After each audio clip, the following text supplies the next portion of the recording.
Hi guys, magluluto tayo ngayon ng atay ng manok. Ayan, marami yan siya.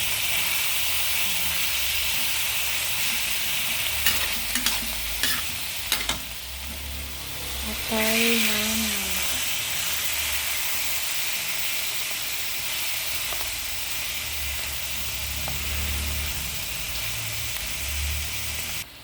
Ayan siya guys, tinimplahan ko na siya. Then, lagyan ko na siya ng mga ricados. And then, siyempre, yung sili.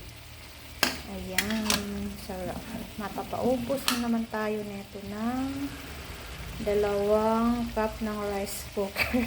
Ay, rice cooker. Cup ng yan, tama. Yan nga, 2 cup na bigas.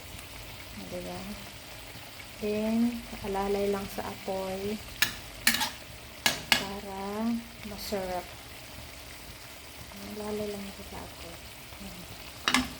Yan guys. Ito. Yan ang ulam natin for today. Yan. Pakulo-kuloin muna natin. Kasing kulo ng mga ulo ninyo.